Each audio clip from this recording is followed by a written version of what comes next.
Hey Scoopers, welcome back to Sassy Scoop TV. I'm Alex, and today we're going to be diving into something pretty massive. Yeah, we're talking isms. The isms. Capitalism, socialism, communism, Right. all those big ideas that have shaped governments, economies, and societies. I mean, everything. So before we get into the nitty-gritty, can we just lay the groundwork? Absolutely. What makes each of these systems tick? You know what I mean? What are their origin stories? Yeah, their core philosophies, how have they actually played out in the real world? Okay, so let's kick things off with the one we're probably most familiar with in the West, at least capitalism. Okay. Capitalism. So it's all about private property, right? Mm-hmm. Individual initiative, profit-seeking behavior. You go out there, you work hard, you make those dollars. Right, exactly. And it's so interesting to see how these ideas weren't just invented out of thin air. Right. They actually have roots that go way back. Think about those bustling trading cities of late medieval Europe, places like Florence and Venice. Oh, okay. They were early hotbeds of what we now call capitalism. So merchant vibes, trading spices and silks and all that. Exactly. And as that trade flourished, those merchants started accumulating wealth and power. Right. And that concept of individual gain really took root. And it laid the groundwork for what came next. Ooh, what's next? Mercantilism. Mercantilism. Okay, so remind me, wasn't that all about empires trying to hoard gold and maximize their exports? Precisely. It was all about national wealth and power, and often through colonialism. It's the era of those powerful chartered trading companies, like the British East India Company. Oh, yeah. Which controlled vast trade routes and wielded immense influence. The original corporate giants. Right. So we've got trade booming empires expanding. Where do we go from there? Well, then comes the Big Bang, the Industrial Revolution. Done. New technologies like the spinning jenny and the power loom dramatically increased production. It was a game changer. Okay, so huge technological advancements, but didn't that also lead to the 19th century textile factories that have been criticized for their pretty harsh working conditions, especially for women and children? That's a really important point, and those conditions were undeniably difficult, and it's crucial to acknowledge that. Right. But critics often compare those conditions to some sort of romanticized pre-capitalist era that never actually existed. Child labor was already widespread before factories, often in even more exploitative forms, like agricultural work or domestic servitude. So it's not as simple as just saying factories are bad. Not at all. And it wasn't just about new machines either. There were also major innovations in finance during the Industrial Revolution. Things like checks, overdraft protection, central banking. These all helped fuel capitalist growth. I never thought about how those financial tools played a role. Oh, they were essential.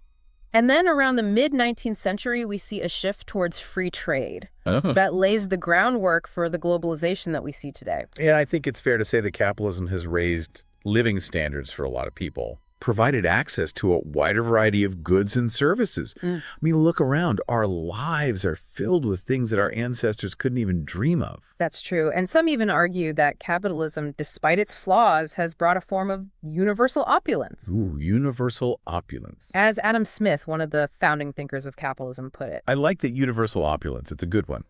But I think it's also worth acknowledging that not everyone has benefited equally from capitalism, right? Right. There are huge inequalities. Yeah. And it often feels like the system is rigged in favor of the wealthy. You're absolutely right. And that's one of the major criticisms of capitalism, that it promotes consumerism, it breeds envy, it drives us to constantly want more often at the expense of others or the environment. Yeah. It's a system with both positive and negative aspects. Totally. And it's really important to understand that complexity.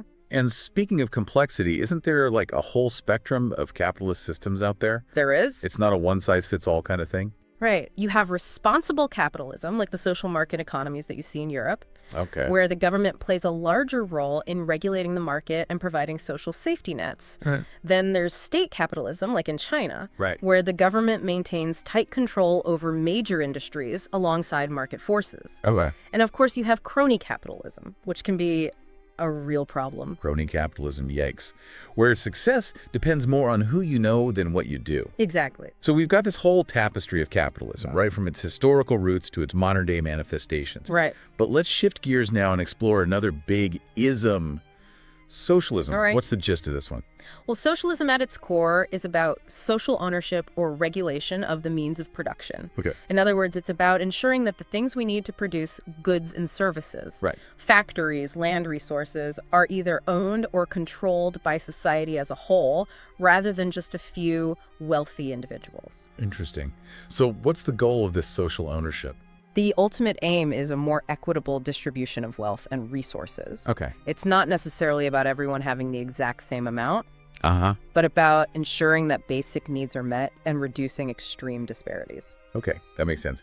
So how did this whole idea of socialism come about? What are its roots? Well, you have early utopian socialists like Robert Owen in the early 19th century who believed in creating self-sufficient communities where everyone contributed and shared equally. They even experimented with communal living to put these ideas into practice. Those utopian communities sound like a fascinating social experiment. They do. Did it work out? Well, they faced their share of challenges and most didn't last very long. Right. But they were really important in shaping socialist thought. And showing that alternative ways of organizing society were possible. Right. So utopian socialism was about creating these like ideal communities, but then didn't things take a more, shall we say, revolutionary turn with Karl Marx? They did. And his ideas. Absolutely. Marx's theories, developed in the mid-19th century, had a profound impact on the socialist movement. Okay. He was all about class struggle and historical materialism. Right. He argued that capitalism is inherently exploitative, pitting workers against owners, and that this conflict would eventually lead to a socialist revolution and ultimately communism. Hold on. So is communism like the end goal of Marxist socialism? You could say that. Like the next level. Yeah. Okay, we'll get into the specifics of communism later. Right. But for now, let's stick with socialism. Okay. Another important type is democratic socialism, right? Yes. Which emerged later in the 19th and gained traction in the 20th century. Exactly. More reformists seeking to achieve socialist goals through democratic processes rather than violent revolution. Right. So like working within the system to bring about change. Exactly. Thinkers like Edward Bernstein argued that capitalism was evolving and that it was possible to achieve socialist ideals gradually through democratic reforms, labor unions, and social welfare programs. Okay, so it's like a spectrum within socialism itself. Precisely. And all these different strands of socialism share a critique of capitalism. Right.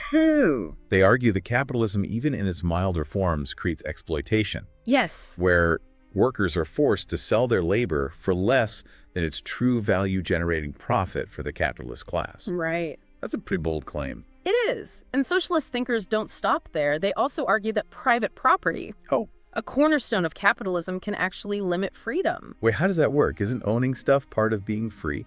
Well, socialists argue that when a small percentage of the population owns the vast majority of resources and property, right, it creates a system where some people have far greater access to opportunities and power than others. It limits formal freedom because it creates inequality from the start. Okay. They also argue that capitalism prioritizes profit over meaningful work, ultimately undermining individual self-realization and leading to alienation. So it's not just about material stuff, but about having genuine control over your life and your work. Exactly. Now, another fascinating aspect of the socialist debate is the concept of market socialism, which seeks to combine social ownership with market mechanisms, essentially trying to harness the efficiency of markets while maintaining social control. So it's like a hybrid system trying to get the best of both worlds. You could say that, but there's a lot of debate about whether that's truly achievable or if it compromises socialist ideals too much. Right, that makes sense. So with all this talk about socialism, where can we actually see these ideas playing out in the real world? Are there any concrete examples? Absolutely. Think about universal healthcare systems in countries like Canada and Europe, or social security programs and welfare states. They all stem from socialist principles of social responsibility and collective well-being. So those are like examples of socialist policies within largely capitalist systems. Exactly. And it's interesting to see how those policies are often debated and challenged, showing that the tension between capitalist and socialist ideas is very much alive today. It's like this constant tug of war. And what about those worker cooperatives we hear about sometimes? Yeah. Aren't they an example of socialist principles in action? They are.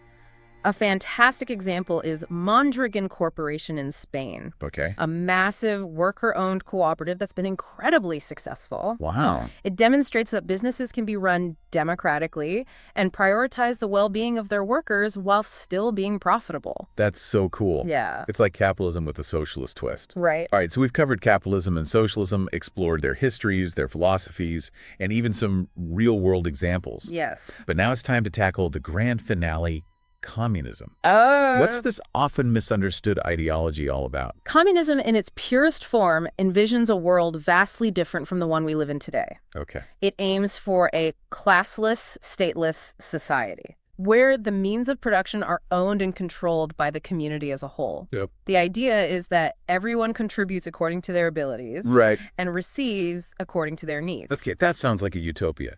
But haven't things gone a bit sideways with communism in practice? Well, it's definitely a complicated history. Yeah. The idea of communism goes way back. Right. Marx and Engels even talked about primitive communism existing in early hunter-gatherer societies, where resources were shared communally. So imagine everyone gathered around the fire, sharing the spoils of the hunt. Right. But that's a far cry from the communist states we've seen in history. Yeah. How did that transition happen? That's a good question. Early communist thinkers like Jean Meslier and Etienne Gabriel Morelli in 18th century France laid some of the intellectual groundwork. But the real turning point was the Russian Revolution in 1917, led by Vladimir Lenin and the Bolsheviks. Right. They seized power and established the Soviet Union, the first communist state. And that kicked off the whole Cold War thing, right? Exactly. The Soviet Union's model of communism, based on a one-party state and a centrally planned economy, spread to various countries during the Cold War. Okay. But it also faced some major challenges. Like what? What were some of the issues with how communism played out in reality? Well, one of the biggest problems was that centrally planned economies often lacked the flexibility and dynamism of market-driven systems. You mean they weren't so good at adapting to change and innovation? Right. Centrally planned economies often struggled to keep up with consumer demand. And they weren't great at fostering innovation. Okay. There were also huge issues with corruption and inefficiency, with bureaucratic systems often hindering progress rather than enabling it. And of course, there's the whole totalitarian aspect of many communist states, which went against the ideals of a free and equal society. Absolutely. The suppression of individual liberties, the lack of political freedom, and the often brutal tactics used to maintain control were a far cry from that utopian vision of a classless, stateless society. So the reality didn't quite match the theory. Unfortunately not. And then, of course, the Soviet Union itself collapsed in 1991, which many saw as the end of communism as a viable system. 1991, that was a pivotal year. But there are still communist countries today, right? There are. Like China, Cuba, and North Korea. That's right. But they've all evolved in different ways. China, for example, has embraced a more market-driven approach, though it still maintains a strong one-party communist government. Okay, so not really pure communism anymore. No, it's more of a blend of communist ideology with capitalist elements. Fascinating. And what about Cuba? Cuba has been slowly incorporating more private enterprise while still adhering to socialist principles. Okay. It's facing its own set of economic and political challenges, but it's a unique case study. And North Korea? North Korea remains a very isolated and authoritarian state, often considered the closest thing to pure communism left in the world. Though many would argue that its system is closer to a totalitarian dictatorship than true communism. Okay, so we've covered a lot of ground here, from the origins of capitalism to the rise and fall of communist states. Right. These ideologies are clearly complex. Yeah. And they've had a profound impact on the world. Absolutely. And their influence is still being debated and felt today. You're already caught up on the history and basics of capitalism, socialism, and communism. We've traced their roots, explored their philosophies, and even peeked into some real-world examples. Now it's time to get down to business and compare these systems side by side. Ooh, yeah. This is where it gets juicy. It's like a showdown of isms. Let's see how they stack up against each other. Exactly. So let's start with the most fundamental difference, ownership. Okay. Capitalism, as we discussed, is all about private ownership. Right. Individuals and corporations own the means of production. Socialism, on the other hand, advocates for social ownership. Okay. Whether it's state-controlled, worker-owned, or some mix of the two. And what about communism? Where does it fit into this ownership puzzle? Communism takes the idea of social ownership to its logical extreme. Okay. It aims for complete communal ownership where everything belongs to everyone. It's the ultimate goal of a classless society where resources are shared and distributed based on need, not on individual accumulation. Okay, so ownership lays the foundation, but how do these systems actually function in practice? Like, how do they go about making economic decisions? Well, capitalism, as you know, relies on the free market, that invisible hand that Adam Smith talked about. Right. Supply and demand determine prices, and businesses compete with each other for profit. Right. The idea is that this competition drives innovation and efficiency, leading to better products and lower prices for consumers. So it's all about individual initiative and those market forces doing their thing. Exactly. But in contrast, socialist systems often involve a greater degree of government planning.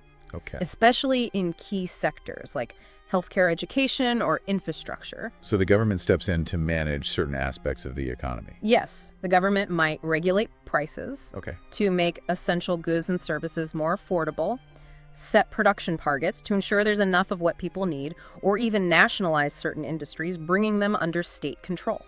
So that's socialism and communism. Does it involve even more planning? Definitely. Communism, in its purest theoretical form, relies entirely on centralized planning. Okay. The government controls all aspects of the economy, from what gets produced to how it's distributed. That sounds like a lot of paperwork. Yeah. And a lot of potential for things to go wrong. You're right. Centralized planning can be very complex and often leads to inefficiencies, shortages, and a lack of responsiveness to changing needs and conditions. That's one of the reasons why purely communist systems have often struggled in practice. Okay, so ownership and economic planning are key differences. But what about the whole issue of wealth distribution? That seems to be a major point of contention between these ideologies. Absolutely. Capitalism, by its very nature, tends to create inequalities. Right. Some people become incredibly wealthy while others struggle to make ends meet. Yeah. This gap between the haves and the have-nots is one of the most significant criticisms of capitalism. You see that playing out all over the world. You do. It feels like the system is rigged in favor of those at the top. That's a common sentiment. Socialism, on the other hand, seeks to address this issue by advocating for a more equitable distribution of wealth. Okay, so it's about making sure everyone has a fair shot and that basic needs are met. Exactly. It's not necessarily about making everyone exactly equal, but about reducing extreme disparities and ensuring that everyone has access to the things they need to live a decent life. And what about communism? With its vision of a classless society, I assume it aims to completely eliminate those disparities. That's the ideal, yes. But as we've seen, achieving that in practice is a whole other story. Right, okay, so we've got ownership planning and wealth distribution. Right. But what about the driving forces behind these systems? What motivates people to work hard and contribute? That's a great question. In capitalism, the primary motivator is, of course, profit. Right. Businesses want to make money, and individuals are incentivized to work hard and climb the economic ladder, seeking personal gain and material rewards. So it's about individual ambition and the pursuit of success. Yes, that's a key element of the capitalist ethos. Socialism, however, takes a different approach, placing greater emphasis on social welfare and the collective good. So it's less about me and more about we. Exactly. The idea is that everyone should contribute to the betterment of society as a whole, not just for individual enrichment. That sounds nice in theory, but is it realistic? I mean, don't people need some sort of personal incentive to really push themselves? That's a valid question, and it's one of the reasons why critics of socialism argue that it can disincentivize hard work and innovation. They argue that if everyone is guaranteed a certain level of support, regardless of their effort, it can lead to complacency and a decline in productivity. I see the dilemma. And what about communism? Yeah. What's the driving force in a system that theoretically has eliminated material scarcity and social hierarchy? That's a complex question. In theory, communism relies on a sense of shared purpose and the satisfaction of contributing to the common good. Okay. The idea is that everyone works for the benefit of all, and material needs are met according to need. That sounds almost utopian, but haven't we seen that human nature can be a bit more complicated than that? Absolutely. Relying solely on altruism and collective spirit might not be enough to sustain a complex economy. Right, and that gets to the heart of some of the criticisms of communism. But before we get into those, let's talk about the role of government. How does the government's role differ under each of these systems? Well, capitalism, at least in its most idealized form, favors a limited government. So a hands-off approach. To a certain extent, yes. The government's role is mainly to protect property rights, enforce contracts, and ensure a stable framework for the market to function. But in reality, most capitalist societies have some degree of government intervention, right? They do. Think about things like regulations, social safety nets, and economic stimulus programs. You're absolutely right. The level of government involvement varies widely, but in practice, most capitalist systems have moved away from a purely laissez-faire approach. Okay, so that's capitalism. What about socialism? Does it involve a bigger role for the government? Generally, yes. Socialism sees a more active role for the government in managing the economy and ensuring social welfare. So the government takes on more responsibility for things like healthcare, education, and social safety nets. Exactly. The extent of government involvement can vary widely between different socialist models, but generally speaking, it's more interventionist than a purely capitalist approach. And communism, with its centralized planning, probably takes the cake for the most hands-on government right. Absolutely. In a true communist system, the government controls virtually all aspects of the economy, leaving very little room for individual initiative or private enterprise. Wow, that's a huge difference. Okay, so we've got capitalism with its emphasis on individual freedom and limited government socialism, seeking greater equality through government intervention, and communism, aiming for a classless society with complete government control. You've got it, but remember, these are just broad frameworks. Right. In reality, there's a lot of nuance and variation within each system. And as we've seen, many countries adopt hybrid models that blend elements from different ideologies, so it's more like a spectrum than these rigid categories, right? Exactly. And that's what makes this discussion so fascinating. It's not about picking a winner, but about understanding the strengths and weaknesses of each approach, right, and how they might be adapted to address the challenges we face today. Okay, so we've laid out the key differences between these systems, but now I'm really curious. Are these ideologies still relevant in the 21st century? Yeah. I mean, the world has changed so much since the days of Marx and Smith. That's the million-dollar question. Right. And it's one we'll tackle head-on in Part 3. We'll explore how capitalism, socialism, and communism are grappling with the challenges of globalization, technological advancements, climate change, and all those other massive forces reshaping our world. So stay tuned, Scoopers, because things are about to get really interesting. Welcome back, Scoopers, to Sassy Scoop TV. We've unpacked capitalism, socialism, and communism. We've traced their histories, compared their core principles, and even gotten a little sassy with it all. Now the big question looms, are these ideologies still relevant in the 21st century? Right, because let's face it, the world is a completely different ballgame now than it was back when these ideas were first taking shape. Globalization, technology evolving at warp speed, climate change, casting a shadow over everything. It's a lot to process. It is. These are massive forces that are reshaping our world. Totally. So how are these isms holding up under pressure? Are they adapting, or are they becoming relics of the past? Let's start with capitalism. Yeah. It's been the dominant economic system for a while now, but are cracks starting to show? Well, capitalism is definitely facing some serious challenges. One of the biggest is rising inequality. Yeah, it feels like the gap between the rich and the poor just keeps widening. That's a common sentiment. And globalization, while it's created incredible opportunities for some, has also exacerbated these inequalities. Right. It's led to job losses in developed countries as companies move production to places with lower labor costs. So some people are winning big, while others are getting left behind? That's the problem. And then you throw automation and artificial intelligence into the mix, and things get even more complicated. It's exciting and terrifying all at the same time, like all these robots and algorithms coming in and changing everything we thought we knew about work. It is.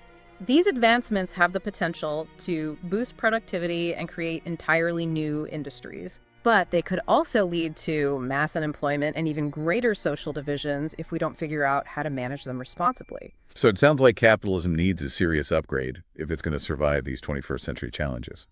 Many would argue that it does. There's a growing movement towards what some call responsible capitalism or conscious capitalism, which focuses on ethical practices, sustainability, and a fairer distribution of wealth. So maybe capitalism can evolve and find a way to be more inclusive and sustainable. Yeah.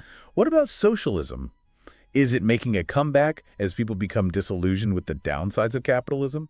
Well, in a way, yes. Socialist ideas are gaining traction, especially among younger generations who are increasingly concerned about issues like climate change, income inequality, and social justice. It seems like people are looking for alternatives to the status quo. They are, and socialist policies like universal health care, affordable housing, and stronger social safety nets are resonating with a lot of people who feel left behind by the current system. So is socialism offering solutions to the problems that capitalism is struggling with? That's what its proponents argue. They believe that a greater emphasis on social welfare, government regulation, and collective action is necessary to address the challenges of the 21st century. Okay, so socialism's back in the mix. What about communism? Any chance of a revival after the collapse of the Soviet Union?